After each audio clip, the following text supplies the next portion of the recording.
이러하니라.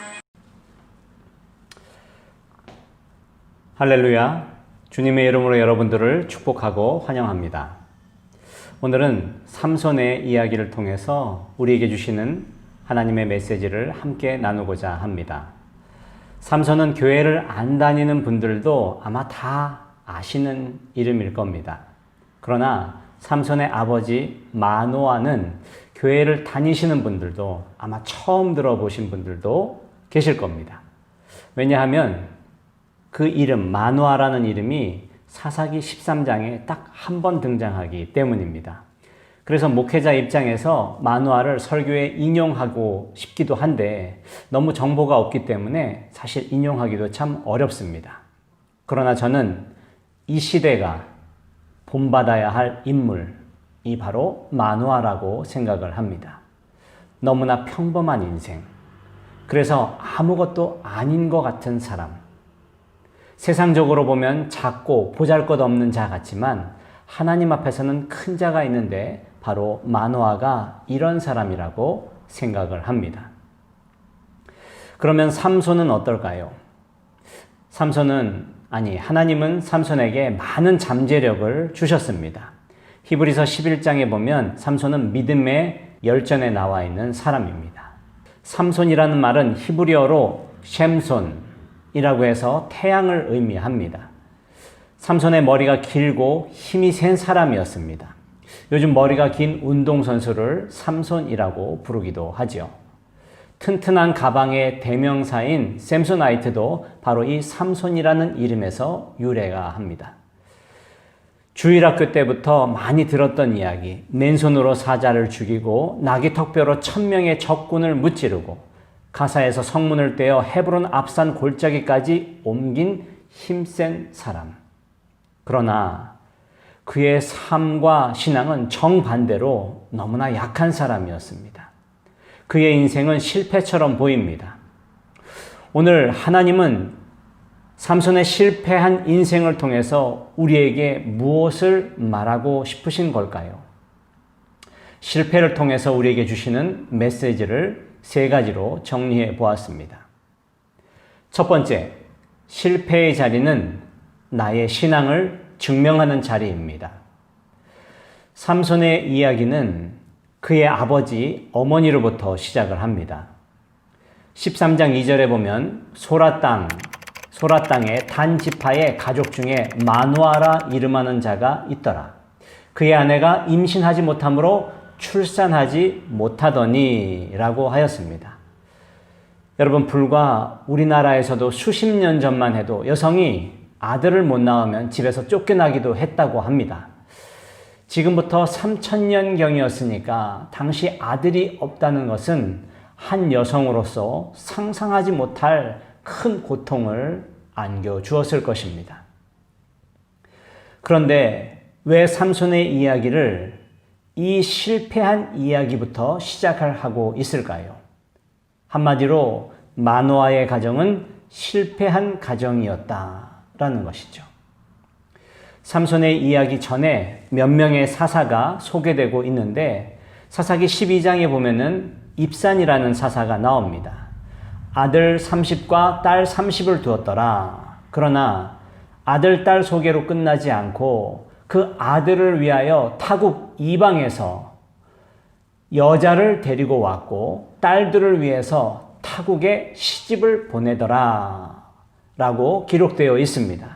여러분, 무슨 이야기냐면 자녀들을 많이 낳기 위해서 하나님의 뜻인 한 여자로 만족하지 못하고 수많은 부인에서 많은 자녀를 낳았다. 그뿐만이 아니라 자녀들을 위해 이방인과의 결혼도 서슴지 않았다. 즉 하나님이 세운 사사의 영적인 타락을 지적하고 있다라는 겁니다. 12장 또 13절 14절에 보면은 사사 압돈에 대해서 소개를 하고 있습니다. 아들 40과 딸 30을 두었더라. 여기서 나귀를 탔다라는 것은 그 아들과 손자들이 지금으로 말하면 전부 다 벤츠나 아우디 같은 고급 승용차를 타고 초호화 생활을 했다라는 것이죠. 영적인 타락뿐만이 아니라 물질적인 타락도 고발하고 있습니다. 우리는 수요일마다 토바보기 사사기라고 하여서 사사기를 공부하고 있는데 사사들의 활동에 맨 마지막에 공통적으로 따라오는 문장이 있는데 사사가 활동한 후 몇 년간 평온하였더라 라는 말씀이에요. 그런데 8장에 보면 기드온 이후에 사사들의 이야기에서 몇 년 동안 평온하였더라 라는 말이 사라졌습니다. 영적인 타락, 음란함, 우상숭배, 부패와 부도덕한 삶이 만든 비극입니다. 그러면서 오늘 13장에 하나님은 만화를 통해서 우리에게 분명하게 이야기하고 싶은 것이 있으십니다. 부패하고 부도덕한 삶 가운데에서도 하나님이 인생에 개입하면 반드시 반전이 일어난다라는 사실입니다. 아브라함도 아들이 없자 하갈을 통해서 아들을 얻으려고 했습니다. 하나님이 주시지 않으니 인간적인 방법을 통해서 얻으려고 했던 것입니다.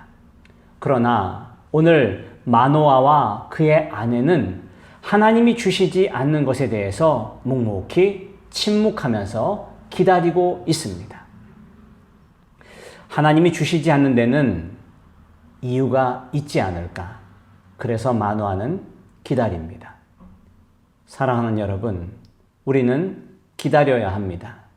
그런데 기다리지 못합니다. 자기 방법으로 이루려고 합니다.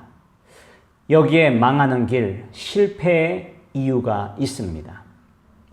다른 말로 하면 실패의 길에는 하나님의 뜻이 숨어 있다라고 볼 수 있습니다. 실패의 자리에는 기다리라는 하나님의 뜻, 하나님이 임하실 때까지, 하나님이 이루실 때까지 기다리라. 이것이 실패 안에 숨어 있는 하나님의 뜻입니다. 요셉의 믿음이 크게 빛나는 이유가 무엇일까요? 그가 17살부터 30살 때까지 그의 삶은 고난의 연속이었습니다. 노예로 팔려가고 감옥에 갇히는 고난을 당하면서 실패의 자리에 놓였습니다. 그러나 성경 어디에도 요셉은 인간적인 방법으로 그 자리를 벗어나려고 하지 않았습니다.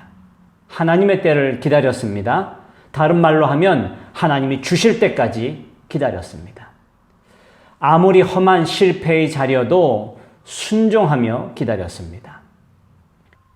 결국 그는 30살이 되어서 애굽의 총리가 되었습니다. 하나님이 주실 때까지, 이것이 믿음의 다른 말입니다. 사울 왕은 제사장 사무엘이 오지 않자 초조해졌습니다. 그리고 기다리지 못하고 자신이 제사를 드리죠. 그래서 경솔한 자, 망할 자가 되었습니다. 인간적인 방법으로 모든 것을 풀어갑니다. 그래서 무너질 수밖에 없었습니다. 사랑하는 성도 여러분, 우리 성도들 가운데 세상이 말하는 실패의 자리에 있는 사람도 있을 것입니다. 관계의 어려움으로 인해 눈물 짓는 이들도 있을 것입니다. 어떻게 해야 할 바를 알지 못하고 고민하고 있는 분들도 있을 것입니다. 때로는 경제적인 손실과 어려움에 눈물 짓는 이들도 있을 것입니다. 고부 간의 갈등 혹은 자녀들과의 갈등 속에서 자다가도 벌떡벌떡 일어나서 잠 못 이루는 분들도 계실 것입니다. 코로나로 인하여 사업이 어떻게 해야 할지를 몰라 고민하는 분들, 진로 문제로 고민하는 이들, 건강으로 인하여 하나님 어찌합니까? 잠 못 이루며 기도하는 분들. 그러나 이 실패의 자리, 이 어려움의 자리가 주시는 메시지는 분명합니다. 세상이 말하는 실패가 진짜 실패가 아니라 우리의 믿음을 증명하는 자리, 인내하며 순종하며 기다리는 자리, 그래서 하나님의 뜻을 구하는 저와 여러분의 삶이 되시기를 주님의 이름으로 축원합니다. 둘째, 주의 영광을 갈망하십시오. 3절에 보면 여호와의 사자가 마노아의 아내에게 나타납니다. 서술적인 이야기는 길지만 실제는 간단한 이야기입니다. 하나님의 사자가 마노아의 아내에게 나타나 아들을 낳을 것이다 라고 말합니다. 그 말을 남편 마노아에게 이야기를 하죠. 그때 남편 마노아는 아내의 말을 진지하게 들었습니다. 그리고 자신도 그 영광에 동참하기를 원해서 이렇게 기도를 합니다. 주여 구하옵나니 주께서 보내셨던 하나님의 사람을 우리에게 다시 오게 하사 우리가 그 낳은 아이에게 어떻게 행할지를 우리에게 가르치게 하소서. 아멘. 여러분 정말 기가 막히지 않습니까? 따라해 보겠습니다. 주여 하나님의 사람을 다시 오게 하사 우리에게 가르치게 하소서. 다시 그 영광이 내게도 임하게 하옵소서. 여러분 저는 이런 믿음이 참 좋습니다. 하나님의 은혜를 사모하고 하나님의 가치를 인정하고 고백하는 그러한 믿음 말입니다. 우리는 항상 목마릅니다. 어떤 사람은 돈에 목마릅니다. 어떤 사람은 명예에 목마릅니다. 어떤 사람은 사랑에 목마릅니다. 2002년 월드컵 4강 신화를 쓴 히딩크가 나는 아직도 목마르다 라고 말했습니다. 승리에 목마른 사람. 이렇게 하나님의 영광에 목마른 사람이 우리 가운데 있습니까? 저와 여러분이 그런 사람이 되시기를 주님의 이름으로 축복합니다. 출애굽기 33장에 보면 모세는 떨기나무에서 하나님을 만나고 이렇게 고백을 합니다. 원컨대 주의 영광을 내게 보이소서. 주의 영광에 목마른 사람이었습니다. 오늘 저와 여러분은 무엇에 목마르십니까? 마노아는 아내의 영광의 자리에 자신도 함께 하기를 구했습니다. 주의 영광이 그의 삶에 가득하게 임했습니다. 오늘 저와 여러분의 삶에 하나님의 영광을 구하는 사람, 그리고 그 영광이 여러분의 삶 가운데, 가정 가운데, 직장과 일터 가운데, 여러분의 자녀 가운데 머물기를 주님의 이름으로 축복합니다. 예수님이 말씀하셨습니다. 내가 주는 물을 마시는 자는 영원히 목마르지 아니하리니 내가 주는 물은 그 속에서 영생하도록 솟아나는 샘물이 되리라. 여러분 믿으시면 아멘 하시기 바랍니다. 그 영원한 생명의 물을, 목마르지 아니하는 그러한 물을 갈망하시기를 주님의 이름으로 축원합니다. 시편 107편 9절에도 저가 사모하는 영혼을 만족하게 하시며 줄인 영혼에게 좋은 것으로 채워주심이로다.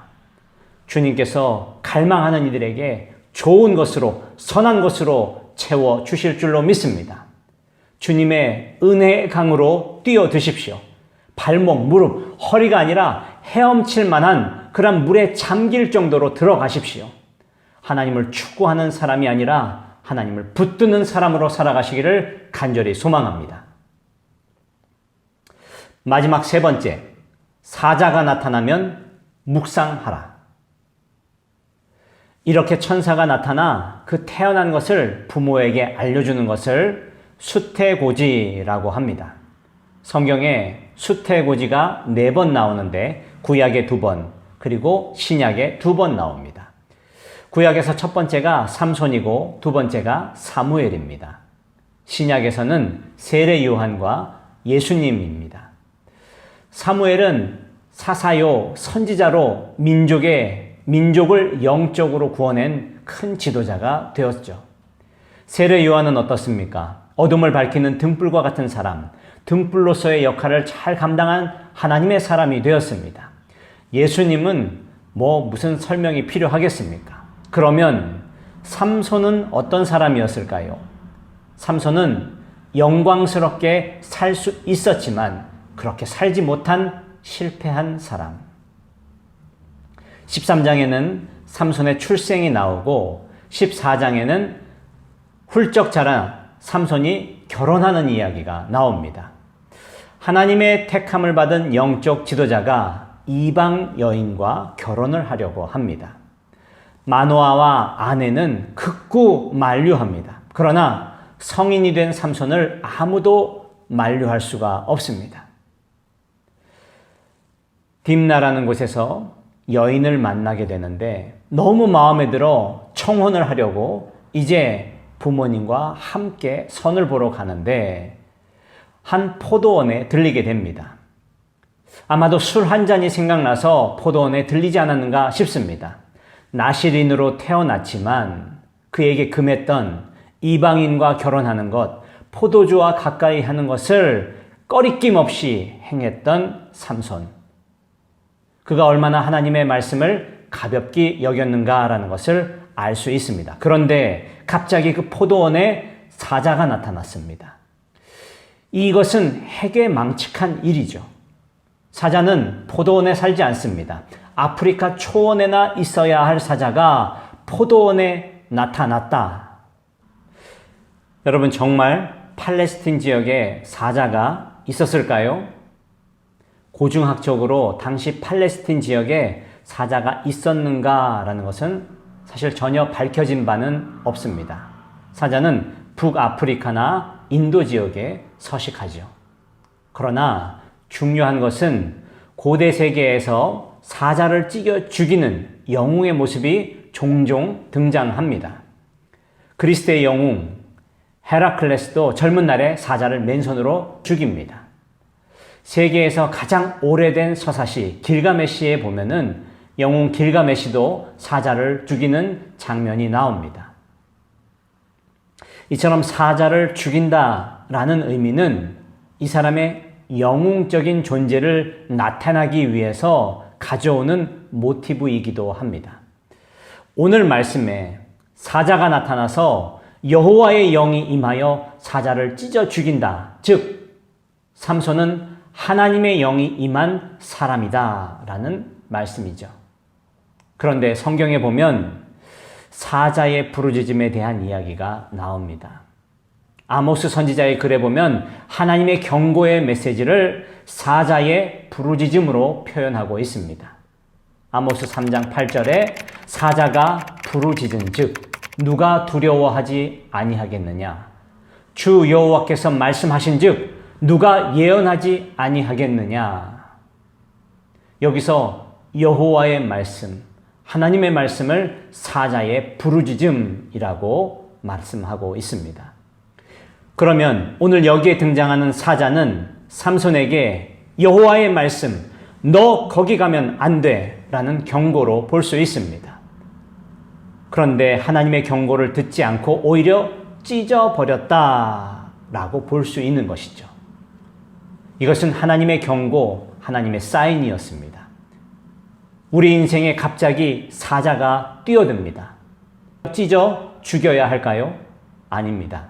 하나님의 메시지, 하나님의 경고로 그때는 우리가 묵상을 해야 합니다. 그러나 삼손은 사자를 보면서 묵상하지 않았습니다. 단순히 사자를 찢어 죽이고 힘 자랑하는 데만 그치고 말았습니다. 그러므로 여러분의 인생에 사자가 나타났다면 사자를 묵상하십시오. 토마스 아퀴나스는 묵상을 말씀을 듣고 마음을 여는 귀라고 말했습니다. 목회자의 선생이라 불리는 유진 피터스는 묵상을 이렇게 설명을 하고 있습니다. 자신이 강아지를 길렀는데 하루는 뼈다귀를 너무 좋아하는 강아지가 숲속에서 사슴의 갈빗대를 얻어서 그 뼈를 가지고 장난을 치다가 곧 은밀한 곳으로 끌고 가서 본격적으로 물어뜯으며 그 맛을 즐깁니다. 때로 나지막하게 가랑가랑 소리를 내는데 그것은 즐거움에 푹 빠져 있을 때 강아지가 내는 소리입니다.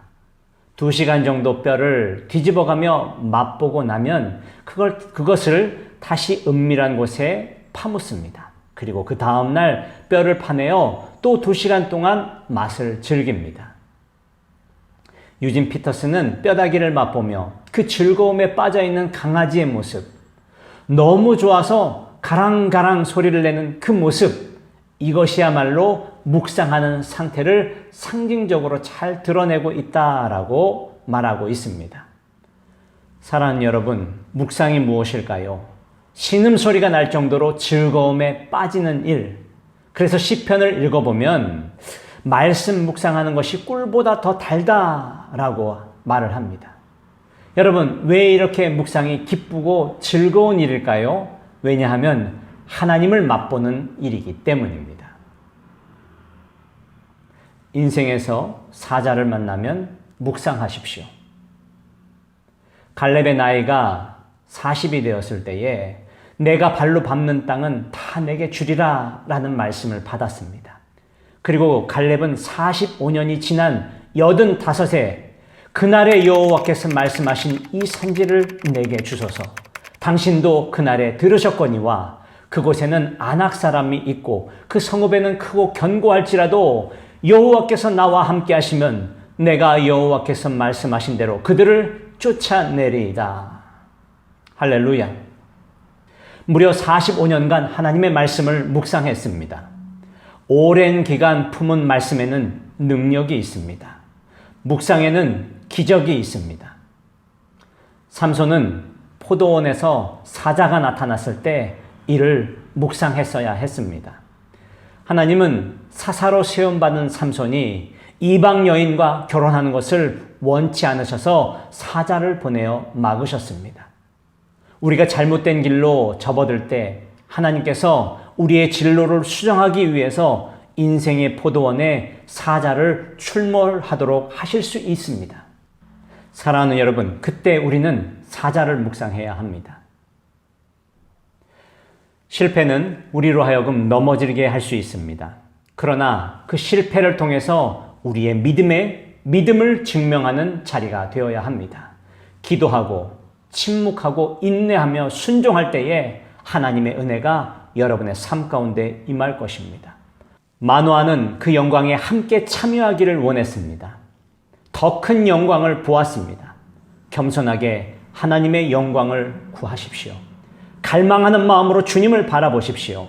영원히 목마르지 아니하는 생수가 여러분의 삶 가운데 터져 나올 것입니다. 하나님은 우리의 인생의 포도원에 때로는 사자를 보내십니다. 사자를 묵상하십시오. 하나님께서 그 길을 막으시는 데는 분명한 이유가 있습니다. 실패해서 다시 한번 하나님의 뜻을 깨닫고 일어서는 맑은샘 교회 모든 성도들이 되시기를 주님의 이름으로 축원합니다.